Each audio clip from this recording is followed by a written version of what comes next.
ಬಂಧುಗಳೇ, ನಮ್ಮಲ್ಲಿ ಒಂದು ಮಾತಿದೆ, ಶರಣರ ಗುಣವನ್ನ ಮರಣದಲ್ಲಿ ನೋಡುವಂತ, ಸಾಯುವಾಗ ನೋಡ್ಬೇಕಂತೆ ಮನುಷ್ಯ ಹಾಗೆ ಅಂತ.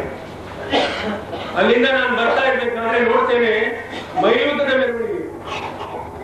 ಯಾವ ಜಾತಿ ಮತ ಭೇದ ಇಲ್ಲ, ಈ ನೆಲದ ಗುಣ ಹಾಗೆ. ಕಾಸ್ಮೋಪಾಲಿಟನ್ ಅಂತ ಕರೆದಿದ್ದಾರೆ ಇದನ್ನು. ಆ ಗುಣ ಧರ್ಮವನ್ನ ಇಲ್ಲಿಯ ಗುರುಗಳು ಪಾಲಿಸಿಕೊಂಡು ಬಂದಿದ್ರು, ಹಿಂದಿನವರು ಹಿರಿಯರು ಕುರಿಯಕ್ಕೋಸ್ಕರ ಪಾಲಿಸಿಕೊಂಡು ಬಂದಿದ್ದಾರೆ. ಈ ಮೆರವಣಿಗೆ ಸೇರಿರ್ತಕ್ಕಂಥವರು ಬರೀ ಕ್ರೈಸ್ತರಲ್ಲ, ಬ್ರಹ್ಮಾವರದ ಸುತ್ತಮುತ್ತ ಎಲ್ಲಾ ಜನ ಬಂದಿದ್ದಾರೆ. ಯಾಕೆ? ದೇವಸ್ಥಾನದ ಧರ್ಮಗುರುಗಳು ಮಾತ್ರ ಅಲ್ಲ ಇವರು, ಹಲವು ಹಿರಿಯರಿಗೆ ಪಾಠ ಹೇಳಿರ್ತಕ್ಕಂಥ ಗುರುಗಳಾಗಿದ್ರು, ವಿದ್ಯಾಗುರುಗಳಾಗಿದ್ರು. ನನ್ನ ಹೆಂಡತಿ ಪಾಠ ಹೇಳಿದ್ರು, ನಮ್ಮ ಅಜ್ಜವರೊಟ್ಟಿಗೆ ಮಾತನಾಗಿದ್ರಂತೆ ಕಾಸ್ಮೋಪಾಲಿಟನ್ ಶಾಲೆಯಲ್ಲಿ.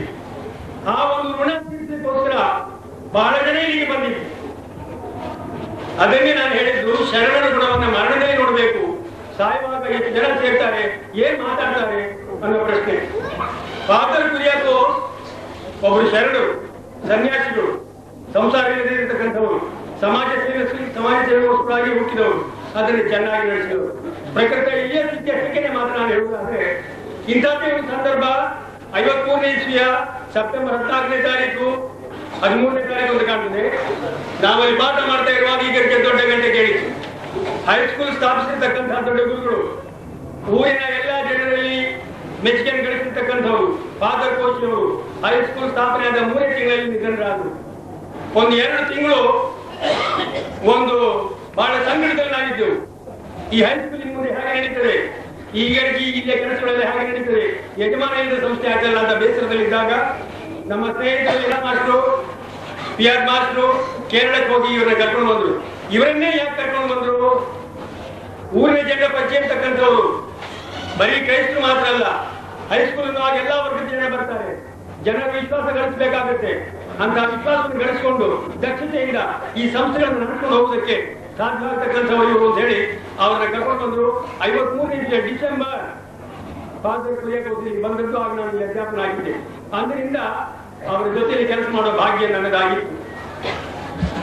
ಯಾವ ಒಂದು ಒಳ್ಳೆಯ ಮನಸ್ಸಿನಿಂದ ಫಾದರ್ ಕೋಚ್ ಅವರು ಈ ಸಂಸ್ಥೆಗೆ ಅಂಕುರಾರ್ಪಣೆ ಮಾಡಿದ್ರು, ಕುರಿಯಾಕೋಸರ ಸಾಹಸದಿಂದ, ಊರಿನವರ ಸಹಾಯದಿಂದ, ಎಲ್ಲರ ಸಹಾಯದಿಂದ ಆ ಹೈಸ್ಕೂಲ್ ಜೂನಿಯರ್ ಕಾಲೇಜ್ ಆಯಿತು, ಕಾಲೇಜ್ ಆಯಿತು.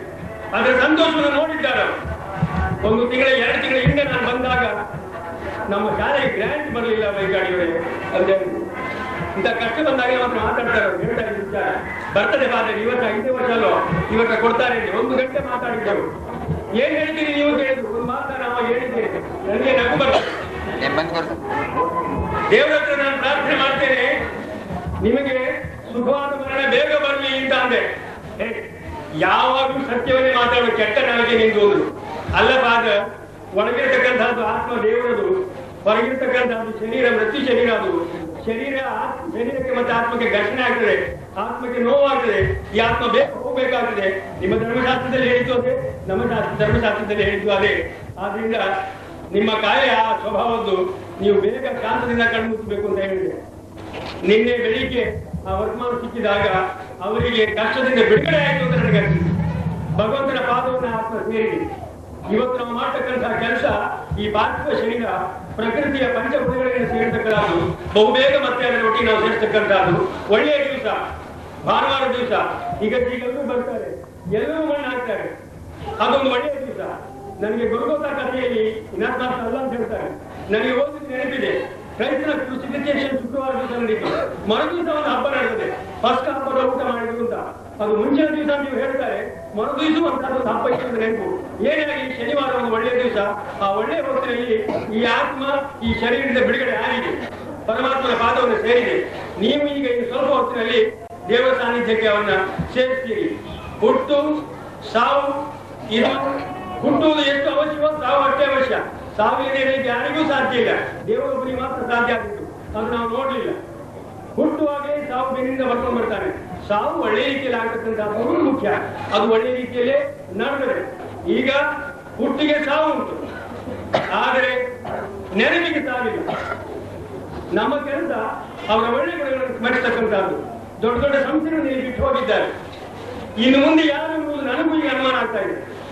ಕೋಚೂರು ತೀರಿದ ನಂತರ ಬಾತ್ರೂಮ್ ಕುಡಿಯೋಕೋಸ್ಕರ ಬಂದರು. ಕಾಲೇಜ್ ಇನ್ನು 5ನೇ ವರ್ಷದಲ್ಲಿ ಕಾಲಿಡ್ತಾ ಇದೆ. ಇದರ ಮುಂದೆ ನಡೀತದೆ. ಈ ನೆಲದ ಗುಣ ಆಗಿದೆ. ಫಾದರ್ ಕೋಚೂರು ಕೂಡ ನನ್ನಿಂದಾಗಿ ಮಾತನ್ನು ಕೇಳ್ತಾ ಇರಬಹುದು.